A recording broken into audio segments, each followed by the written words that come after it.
yani kujaribu kulala lakini usingizi haupandi kabisa, haupandi usingizi. Yule mwanamke lazima nimfanyie jambo, haiwezekani. Kapata wapi jeuri? Anatoa wapi jeuri ya kutembea na Bailam? Yani mimi Bailam namhudumia, nampa pesa, nampa kila kitu anachokitaka yeye. Lakini yule mwanamke anatembea naye tu eti kwa kujifurahisha. Lazima nimfanyie jambo huyu mwanamke, haiwezekani. Lazima nimteke mimi. Ngoja nipigie watu wangu wa kazi hapo wafanye jambo lao hapo, chapo kabisa. Yes, kwenye line, halo. Vipi? Mpo location? Maki nataka niwape kazi hapa. Nataka mumteke mtu mmoja hapa. Oh, kumbe nataka tumteke mtu. Basi sawa, haina shida, hiyo ni kazi ndogo sana kwetu. Tupe ofa yako. Ulikuwa una ofa shilingi ngapi hapo? Nitawapatia dola 10,000 kila mmoja hapo, lakini hiyo ni bei ya awali tu, ni kama bei ya kuelewana. Lakini mkishakamilisha hii issue nitawaongezea pesa nyingine. Ningependa labda tutafute sehemu tukae tuongee. Nataka niwatumie location live hapa. Basi sawa madam, tumeshaiona location yako. Ngoja basi niandae majeshi yangu hapo, tunakuja sio muda mrefu. Mwanangu, inaonekana dila pesa ndefu Manake nikiangalia nimesikia kama sijasikia vibaya hivi, kasema dola 20,000 au nimesikia vibaya? Yo mamen, kama unavyosikia hapa, nishapigiwa simu na mtu mzito. Na huyu mtu anataka tufanye deal kwenda kumteka mtu hapa. Kwa hiyo ameshatangaza dola lake la awali. Katangaza dola 20,000. Yaani ukigeuza kwa hela kibongo ni hela nyingi sana hiyo. Kwa hiyo mdogo wangu, leo utakuwa na bahati sana kufanya kazi ya kwanza na yenye mkonja mrefu. Basi sawa mkuu. Ngoja mimi nijiandae hapa, niandae silaha zangu na kila kitu. Muda huo wewe unaenda kuwasha gari. Si tuondoka na gari gani? Basi chap mwanetu, maana hatuna muda. Tuondoka na chuma yetu nyeupe tu ile. Moja kwa moja tumeshafika.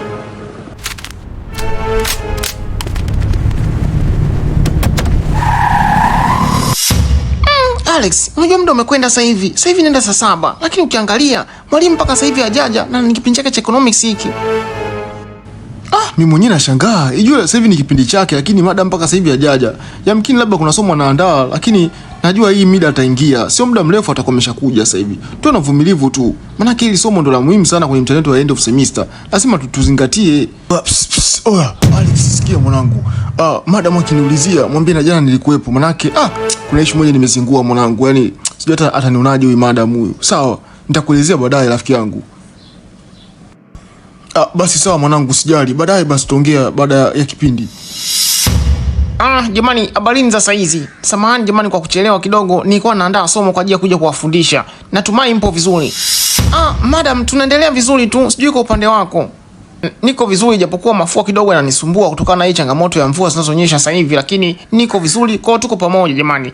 Leo kipindi cha leo tunaenda kusoma kuhusu factors affecting economic development. Kwa hiyo mpo na mimi leo kwa ajili ya hili somo la economics. Kwa hiyo jamani, naombeni mrudie.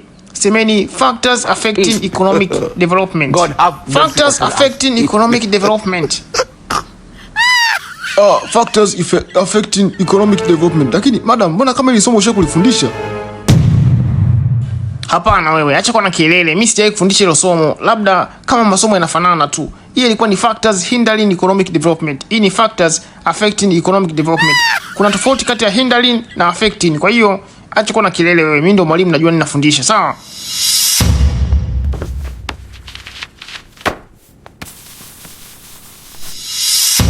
Safi sana. Kwani nyote mmefika hapo, mpo kamili Ndio madam, sisi tuko wote tumekamilika. Wewe tupe maelekezo, nini cha kufanya? Safi sana. Napenda vijana ambao wako shupavu, wako active kama nyinyi. Kwa kweli mnanifurahisha kufanya kazi na nyinyi. Kuna jukumu moja, nataka muende mkamteke mwalimu mmoja ambaye anajifanya kielele sana kutoka na Bailam. Samani, na huyo mtu nakutana naye ni wa kiume au ni wa kike? Yani muda mwingine Manase unawaza mbali kweli yani. That is a very good question. Very crucial question. Yani kweli utuambie, tunatakiwa kujua mtu enda kukutana naye, sije kama ni mtu wa miraba minne, tujue kabisa kama ni wa kiume, tujue namna kupambana naye. Kama ni wa kike, tujue namna kwenda kumkamata.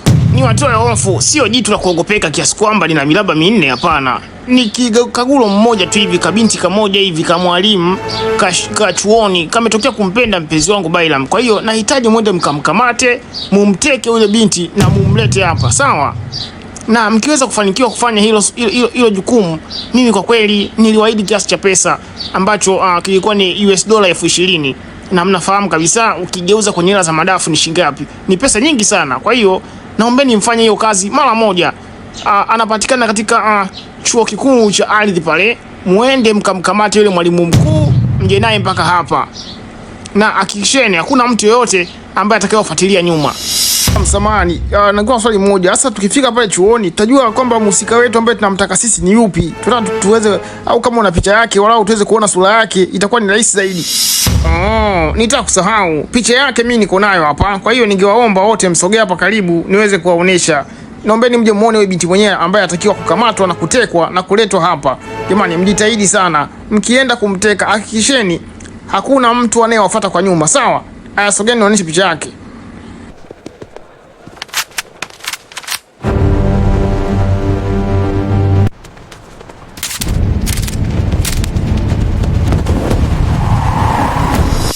Tunapokuwa tunasema kwamba uchumi wa nchi umeendelea, tunamaanisha nini? Madam, acha njaribu. Madam, mimi ningependa kuchangia point ya political stability na good governance. Ukiangalia hivi ni vitu viwili ambavyo ni vya muhimu sana kwenye ukuaji wa uchumi wa nchi, kwa sababu ukiwa na nchi ambayo inakuwa na mapigano kila siku kama inayoendelea Iran kule, mambo hayawezi yakaendelea kiuchumi. Lakini kama unapokuwa na nchi ambayo ni imetulia, serikali yake inasikiliza wananchi wake, manake itapelekea hata ukuaji wa uchumi wa nchi. Safi sana. Yaani mwenzenu amejibu vizuri mule kabisa yani. Yaani swala la political stability jamani ni kitu cha muhimu sana kwenye ukuaji wa uchumi wa nchi. Kwa kweli mwenzenu amejibu vizuri sana. Labda mwingine anaweza kachangia hapa. Aya Alex, hebu niambie wewe ulikuwa na point gani ya kuchangia hapa? Kwa nini kwanza umejitenga umekaa peke yako? Aya, mjibu swali hapo. Madam, mimi ningechangia point ya good infrastructure. Kwenye swala miundombinu, moja ya fakta ambayo unaweza ukasema kwamba uchumi wa nchi umeendelea ni upande wa miundombinu. Huwezi kuwa na nchi ambayo imeendelea alafu barabara zake ni za vumbi. Kwa hiyo unapokuwa na serikali au na nchi ambayo miundombinu yake ni mizuri, kuanzia kwenye upande wa barabara, usafiri wa anga, masuala ya communication yako vizuri, kwa kweli ita speed up ukuaji wa nchi kwenye upande wa teknolojia na hata uchumi wake utakuwa. Kwa hiyo mimi ningezungumzia mimi kwa point yangu ilikuwa inagusia sana, inajikita sana kwenye upande wa good infrastructure. Jamani, kwanza tumpongeze Alex kwa kuweza kujibu vizuri. Manake hii point tulikuwa tunataka kwenda kuisahau. Kwenye moja pia ya factor ambayo inapelekea ukuaji wa uchumi, economic growth, kuna upande wa good infrastructure. Kwa kweli hauwezi ukasema kwamba nchi imeendelea au nchi iko vizuri alafu unaangalia raia wake wanatembea kwenye barabara vumbi. Yaani wanapata changamoto mbalimbali za usafiri.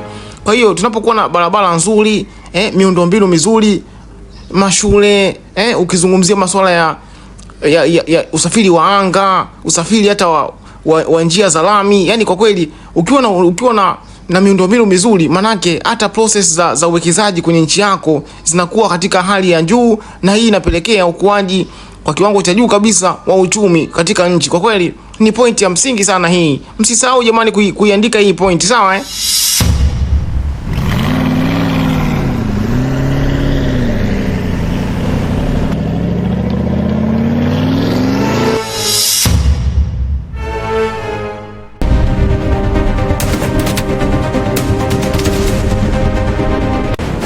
Let's go! Don't shoot! He's not the one. Keep searching. Nobody even down him!